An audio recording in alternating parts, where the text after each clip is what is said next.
guys, this is section 2 of our second chapter of World War II notes.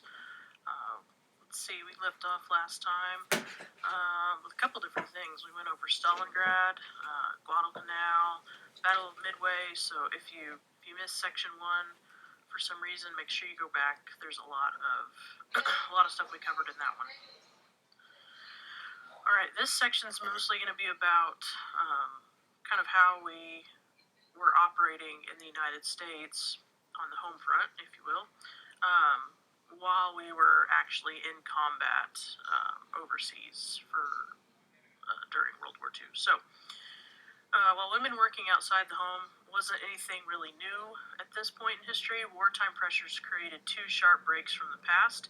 Women started working jobs in heavy industry, and women were no longer expected to quit their jobs once they were married. So 75% of women working in war industries were married. 60% were over 35 years old. So it wasn't just something that young and single women did anymore. It was something women did after they were married, after they were a little bit older. So it was a lot more normal for women to be working than it had been in the past. And the jobs they were doing were war industry jobs a lot of times because our economy shifted from peacetime to wartime. Rosie the Riveter gave Americans an enduring image of women in wartime production, but women worked in both blue-collar and white-collar industries. Women in blue-collar jobs were often expected to step aside once men returned home, but women in white-collar jobs, so think like secretarial work or something like that, had more of a chance at retaining their employment. So, Rosie the Riveter, there's two pictures of her on the right side of our slide here. The one at the top is probably the one that you're the most familiar with. But the one on the bottom, this is Norman Rockwell's rendition of Rosie. And she's still, got her stuff on. She's still working hard, it looks like. But if you look under her boot, she actually has a copy of Hitler's book Mein Kampf under her boot there. So I wanted to throw that one in to give you a couple different looks at the Rosie renditions. Women gained confidence on a massive scale with more women working and working sustainably, finding success in long-term employment. And children's lives also began to change as well because they now had, in a lot of cases, two parents working outside of the home. African American leaders hoped the war might provide them with more economic opportunities, but few found meaningful employment. 240 out of every 100,000 Americans working in the aircraft industry in 1940 were African American, and jobs provided by the government and military remained segregated. We will start on the civil rights movement very soon after we wrap up World War II, and the civil rights movement begins, I think a lot of people think it starts in the 60s. It really begins in the 50s. And so we're, 1940, 41, 42, 43 right now, somewhere in there. We are not that far away from a full-on civil rights movement beginning in this country when we're here talking about World War II. So keep all that in mind as we're going through this. They kind of start preparing for a major movement like the Civil Rights Movement during the 40s. And so that'll be something we start on pretty quickly after we wrap up World War II. But keep all that kind of in the back of your mind as we're going through this. A couple things to kind of note here at the bottom. The NAACP grew to 500,000 members. And by 1942, Congress had passed something called the Congress of Racial Equality. The Congress of Racial Equality was founded. Executive Order 8802 was passed. That's where I gotta get mixed up there. But make sure, just keep it in the back of your mind. We're very close to a full-on civil rights movement starting.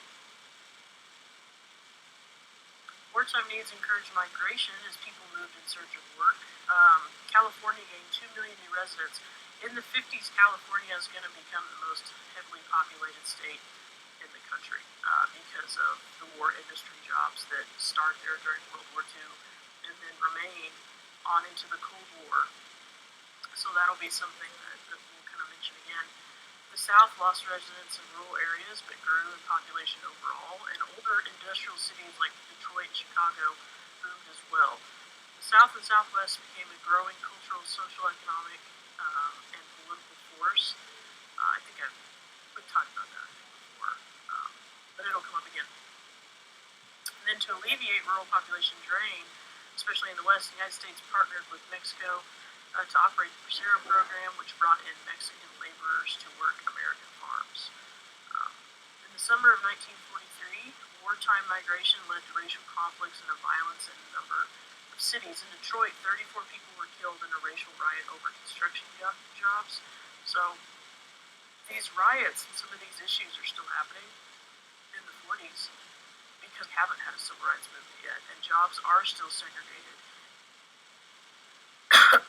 And discrimination is normal and kind of, for lack of a better word, legal at this point still in American history. So there were some issues in the 40s with this, and it's only going to ramp up before we get, through the civil rights movement, and it doesn't really ever really completely go away. But I think it's kind of hard sometimes to remember that all of these things are connected a little bit. So try to keep it in mind where you're at in history in the 40s. It's not that far away, really, from, this civil unrest becoming a movement that completely changes our country and changes it for good. Originally, laws made distinction among nationalities. German, Italian, and Japanese aliens were subject to arrest or deportation if they were deemed dangerous to national security. 11,000 German immigrants and hundreds of Italian immigrants were held in camps. Others faced curfews or travel restrictions. Italians, Germans, and Japanese, and these are all Axis power countries, right? So it's definitely not by accident. Were forced by federal orders to vacate the West Coast temporarily. Once public fears subsided, German and Italian immigrants were removed from enemy aliens list by FDR.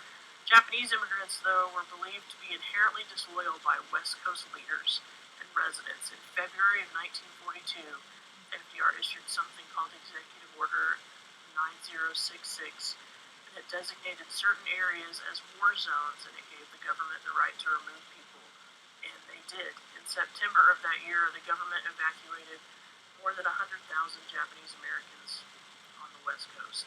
They were forced to sell their property and only take necessary items, and they were moved into internment camps. Internment camps. This term means a temporary imprisonment. This, I want to be clear, was not a concentration camp. This is not the same camp that Jewish people were being moved into, but it's still too similar of a look for the United States to have been doing. And it's something in our history, we've talked about this in class before. The United States has blemishes in its history, and this is absolutely one of them. While the first orders made leaders of coastal states happy because they removed the quote-unquote enemy, leaders of interior states, where they were moving them to, were not happy because they didn't want to be a dumping ground, they said. Japanese Americans were transported to camps held there for the duration of the war. They were put into one-bedroom shacks. All people that were unmarried shared bunkhouses. Kind of think, kind of like hostels, if you know what that is. They have those in Europe. Just kind of big joint rooms that you can stay in instead of single hotel rooms. It's cheaper. Camp schools were underfunded, food shortages, and inadequate medical supplies, and honestly care. Some Japanese Americans went to court to seek their rights, and in 1944, the Supreme Court heard the case Korematsu versus the United States, and they upheld the government's wartime internment policy. But in 1988, the government offered apology for the World War II internment and $20,000 for any surviving internees. So 44 years later, they attempted to make some reparations for that, and for treating Japanese Americans the way that they did. Japanese Americans overcame discrimination, though, in the armed forces as much as they could. There was a ban lifted in 1943, and then 442nd Regimental Combat Team fought in the Italian Campaign. The war eventually cost Americans $330 billion. And you might be thinking, I thought we were in the Great Depression. How could we afford to pay $330 billion for a war?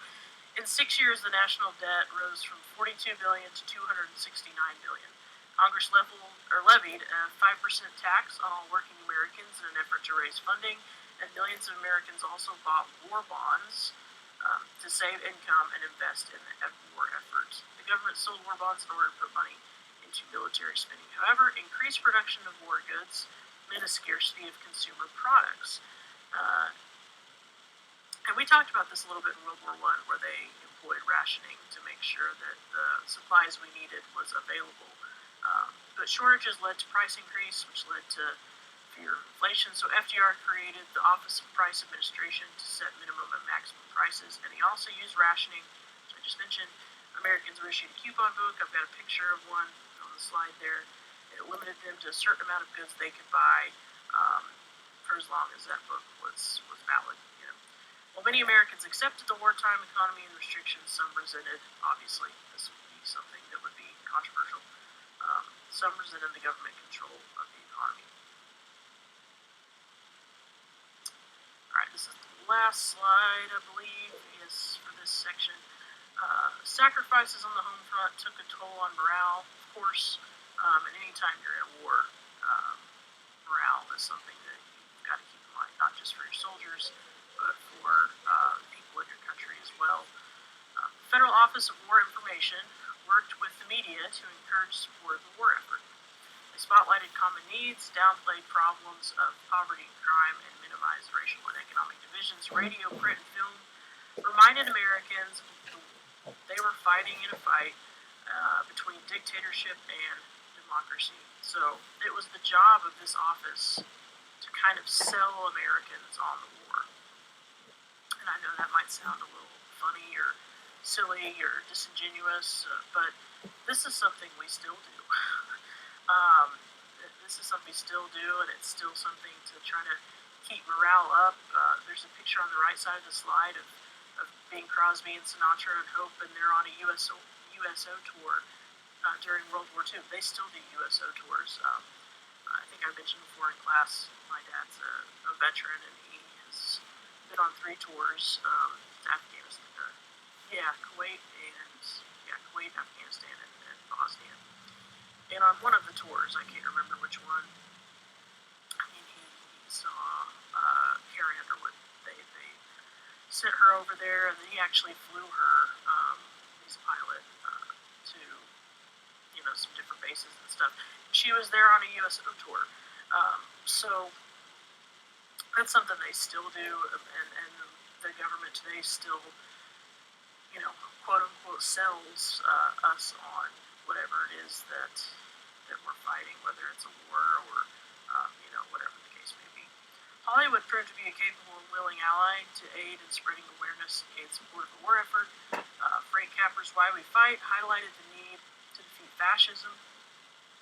Films played up patriotic themes and cast Germans and Japanese as villains. And what's funny here is maybe knowingly, maybe unknowingly, we still do that a little bit. So if you've seen, I know this sounds silly, Star Wars, the bad guys, right? The bad guys in Star Wars are kind of dressed a little bit similar to like Nazi uniforms. And it's because George Lucas, his life, the Germans were the bad guys always in his life growing up. And so when he started writing movies, kind of unknowingly, that was, or maybe knowingly, who knows, that was kind of the character type that was the bad guy, right? So I can explain that more in class, but if you look for it in movies or different things like that, you may see connections between different things we've talked about in class and things like that. So something to keep in mind. All right, this is the end of section 2 for World War II, the second chapter of World War II. Section 3, we'll kind of go over some more combat stuff. This was more, like I said, home front stuff and economy stuff, but we'll end it here and pick up with section 3 next time.